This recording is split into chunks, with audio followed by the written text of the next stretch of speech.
Something simple, but daring too. Oh, just leave it to me. What a gown this will be.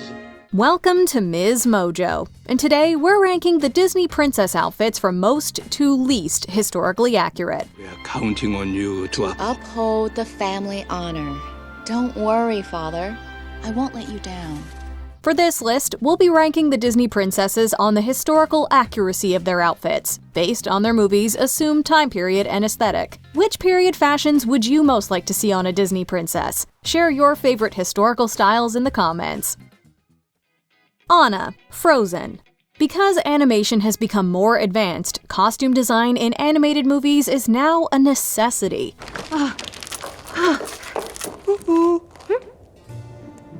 Big summer blowout? Jean Gilmore, the creative behind Frozen's costumes, took her inspiration from the traditional clothes of 1840s Western Europe, particularly pre-19th century Norway. For example, Anna's traveling hat was based on a regional Norwegian cap, and some of the details on her outfits are influenced by the trim on real historic garments. Before beginning the design process, the Frozen team traveled to Norway for research. Although the costumes are fantasy, most of the designs are rooted in something real. What's going on? I've learned to just roll with it. Frozen 2 designer Brittany Lee explained, quote, "We try to be as thorough with detail as possible, down to the direction of the embroidery thread." Do you like it?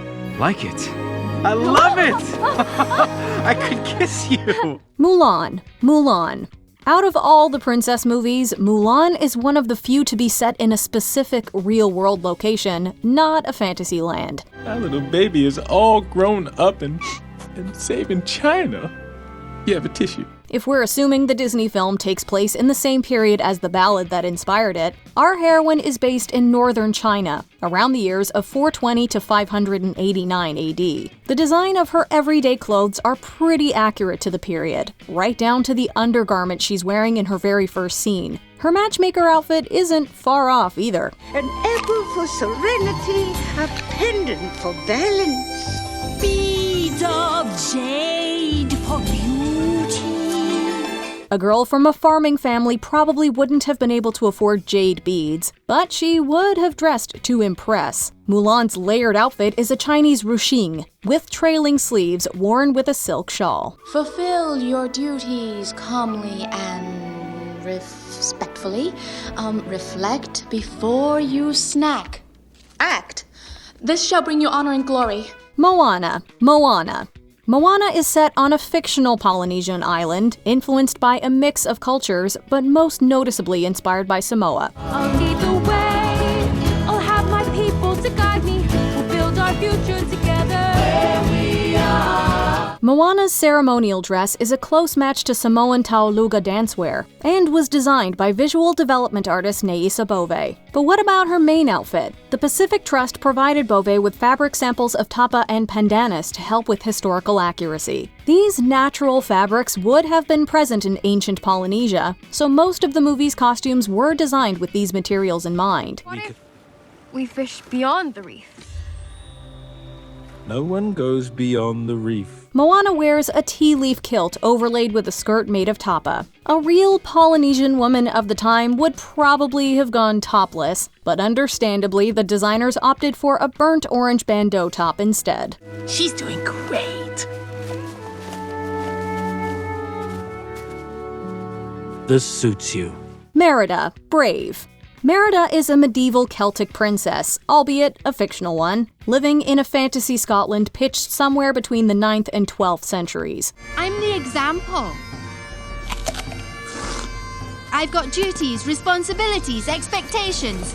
Her gowns may look more like a pre-Raphaelite idea of medieval than the genuine article, but the animators actually got a lot of the basics right. Can't move. It's too tight. It's perfect. The Pixar princess wears a long green kirtle over a cream chemise, with slashed sleeves at the elbow and often a belt for her arrows. Historically, Merida would probably be wearing a long-sleeved ankle-length tunic called a lena, which would be belted at the waist. She would also wear a cloak, then called a brat, made from a square piece of fabric and pinned with decorative brooches. I've decided to do what's right. And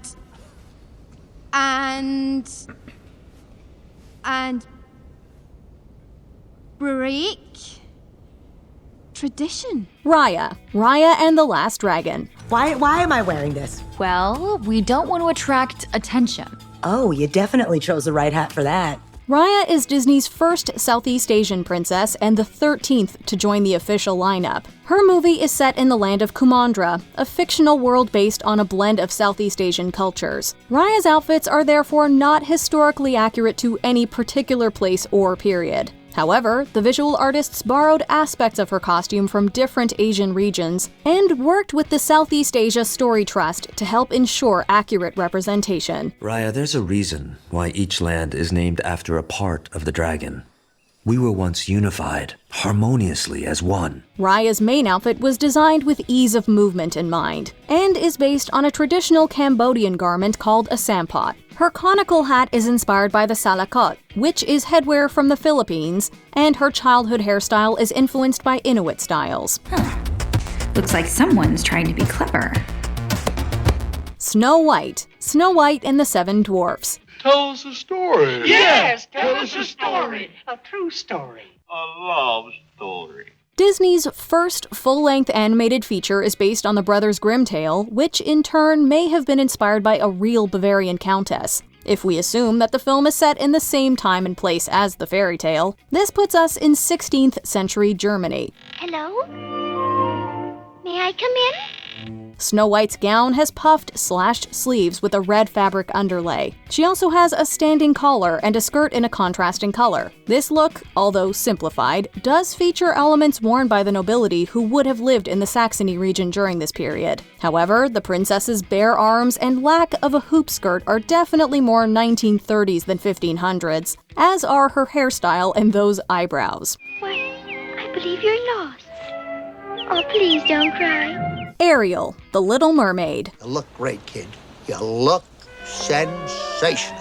The original Little Mermaid is a Danish fairy tale written by Hans Christian Andersen and published in the 1830s. The movie is actually set somewhere in the Mediterranean, but Ariel's style of dress suggests that the time period remains unchanged. Come on, honey. Don't be shy. Her trademark pink dress has a low-scoop neckline, a wide skirt, and leg of mutton sleeves, all details that were characteristic of the era. The blue dress she wears on her date with Eric roughly alludes to other fashion trends of the period, though it's a little too toned down for the 1830s. It was a decade of big hair, big accessories, and big sleeves, much like the 1980s actually. Both influences converge in a Princess Diana-esque wedding dress.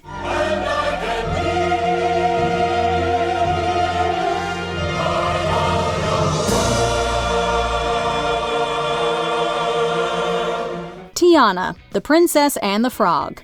The Princess and the Frog has a very real and very famous setting that should make Tiana the easiest princess to rank for historical accuracy. However, her two main looks are a far cry from jazz-age New Orleans. Ain't got time for messing around, and it's not my style. For the purposes of the Disney princess marketing, Tiana wears her first wedding dress, a green and gold sparkly ball gown with a traditional princess silhouette. On all of the movie posters, she was in her costume for the masquerade ball, another anachronistic outfit. Look at you.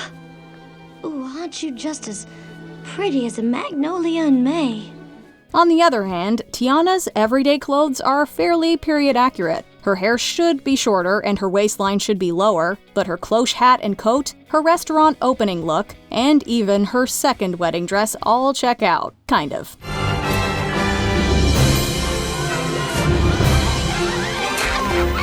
Belle, Beauty and the Beast. Well now, what shall we dress you in for dinner? Oh, let's see what I got in my drawers. Beauty and the Beast is set in France, presumably pre-Revolution, as the Beast is royalty. The original fairy tale was published in the 1740s, so we'll take this as a rough guide to the period. Oh, here we are. You'll look ravishing in this one. Belle's pink dress has some accurate features. However, her yellow ball gown, while iconic, is not at all 18th century. The original concept art shows the heroine dressed in a more era-appropriate gown similar to a robe à la polonaise, with a stomacher and engageante sleeves. In this kind of gown, she would be wearing stays and pocket hoops, or a pannier underneath, creating a very different silhouette from Disney's final design. The color fits the period though, as does the fact that she wears gloves, though they are longer than is strictly correct. Bittersweet and strange, finding you can change, learning you were wrong. Aurora, Sleeping Beauty. We might not have exact dates, but Prince Philip gives us a hint about Sleeping Beauty's setting. Now, Father, you're living in the past. This is the 14th century. Nowadays, I'm still the king. For location, we're guessing Germany, which correlates with the original fairy tale. A medieval princess like Aurora would have worn a kirtle under a surcoat, probably with long trailing sleeves. A decorative belt and trimmed mantle may have completed the look. As an unmarried girl, Aurora would have worn her hair braided. Sleeping Beauty animator Ivan Earl was influenced by Gothic art and medieval manuscripts, and we love his bold colors and stylization. Quite a glittering assemblage, King Stephen. Royalty, nobility, the gentry. Aurora's angular gown fits this aesthetic, but it's way off in terms of historical accuracy. And the great pink or blue debate? Sorry, pink team, but for medieval royalty, blue was more in vogue. Now, dear, we decided pink was our color. You decided. Cinderella. Isn't it lovely? Do you like it? Do you think it will do? Disney's Cinderella is based on the fairy tale by Charles Perrault and set in mid-19th century France. There are grand chateaux, bustles for the stepsisters, and a young Cinderella is shown briefly wearing a Victorian-style child's dress. There's nothing very historical about Cinderella's work clothes or the revamped pink ensemble, but what about her beloved ball gown? Oh, it's a beautiful dress. Did you ever see such a beautiful dress? The shape is very vaguely Victorian, but that's probably because the Belle Époque style of the 1800s was beginning to influence fashion in the early 1950s. In 1947, Christian Dior launched his New Look collection, which brought cinched waists and full skirts back into style. Cinderella's dress is undeniably beautiful, but it's more New Look than 19th century. Oh, I understand, but it's more than I ever hoped for. Rapunzel, Tangled. Tangled takes place in the fictional and unfortunately named Kingdom of Corona. It's based on a German fairy tale and apparently set in the 1780s. Then I'll stretch, maybe sketch, take a climb, go and dress. Poor Rapunzel has spent her whole life shut up in a tower, so she can't be expected to know the latest fashions. But obviously, Mother Gothel didn't find her any up-to-date pattern books to read, because her outfit is basically all wrong. Sloppy, underdressed, immature, clumsy, please, they'll eat you up alive. The late 18th century was the era of Marie Antoinette, but Rapunzel's dress is more like a basic medieval day costume. It's very pretty and it suits her, but the time period calls for a subtler color palette and a different silhouette. Rapunzel wasn't raised as royalty, but she doesn't look much like a 1780s peasant either.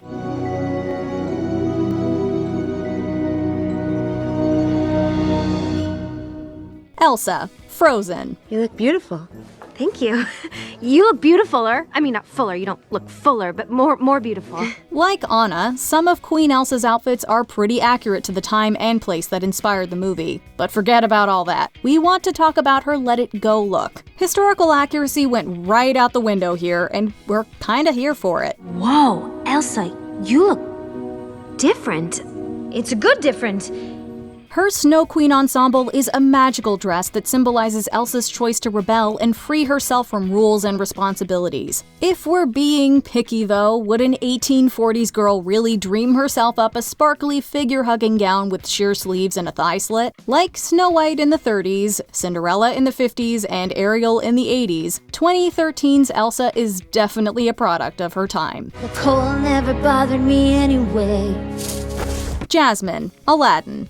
Aladdin is set in ancient Agrabah, a fictional Middle Eastern country influenced by a mix of Arabic and Asian cultures. The time period could be 9th century, when the first fragments of the Arabian Nights were discovered, or 18th century, when Aladdin was first incorporated into the tales. Can this be true? My daughter has finally chosen a suitor.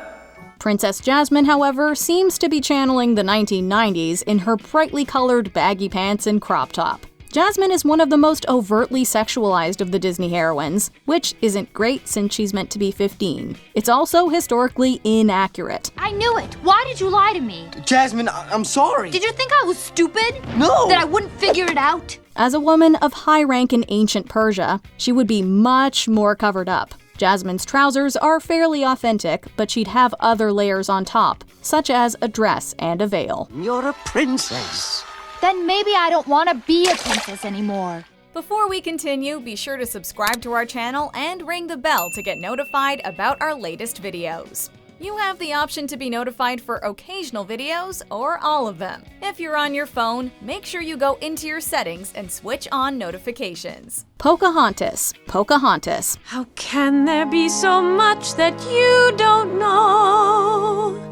We all know that Pocahontas was not Disney's finest hour in terms of historical accuracy. The movie's costume design isn't all bad, but it definitely has its issues. It's Pocahontas. What's wrong?